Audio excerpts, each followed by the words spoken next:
Hello everyone. आज हम पढ़ेंगे वाइगॉट्स्की की थ्योरी। वाइगॉट्स्की की थ्योरी का नाम है सोशियो कल्चर थ्योरी।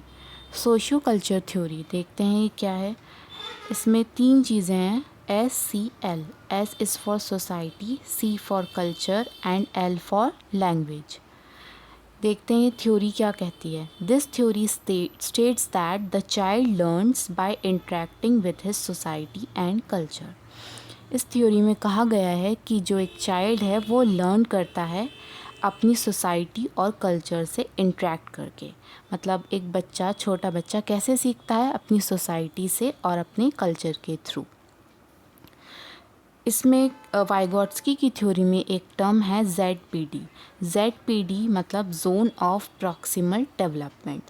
अब समझते हैं कि जोन ऑफ प्रॉक्सिमल डेवलपमेंट होता क्या है।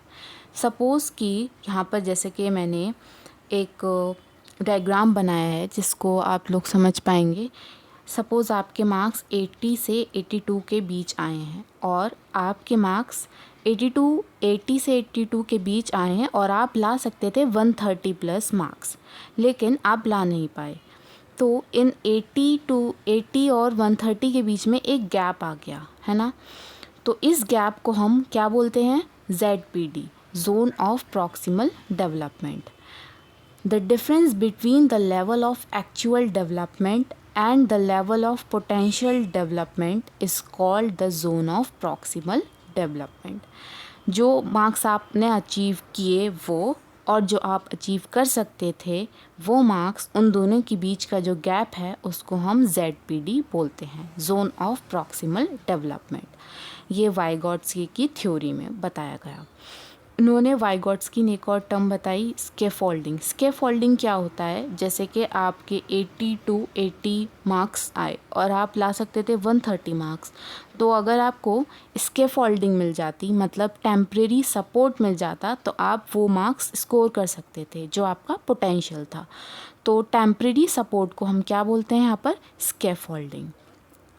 उसके बाद है एक टर्म MKO। MKO मतलब मोर नॉलेजेबल अदर्स, जो दूसरों से ज़्यादा नॉलेजेबल होते हैं।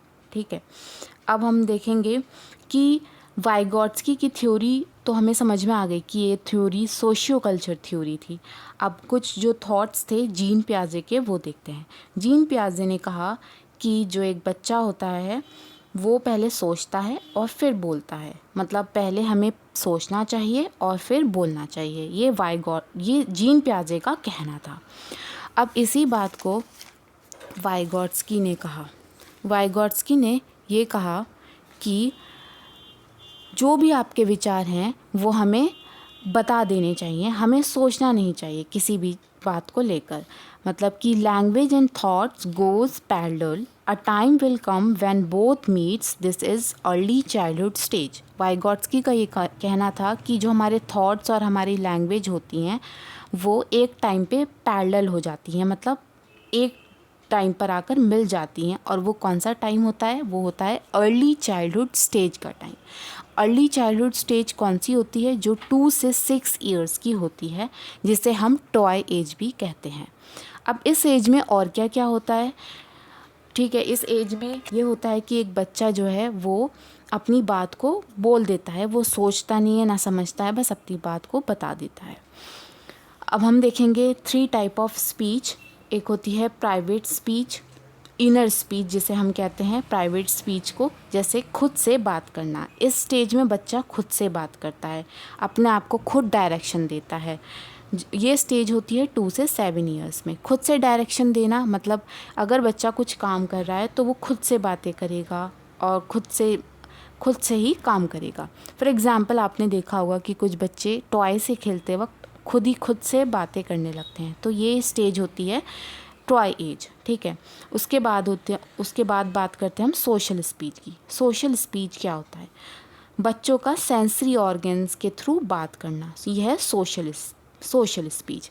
जैसे 0 से 2 ईयर्स के जो बच्चे होते हैं वो रोने लग जाते हैं अपनी बात को बताने के लिए। जैसे उन्हें भूख लग रही है तो वो रोना शुरू कर देते हैं, तो ये स्पीच है सोशल स्पीच। ये कौन सी ईयर्स में होती है? 0 से 2 ईयर्स में।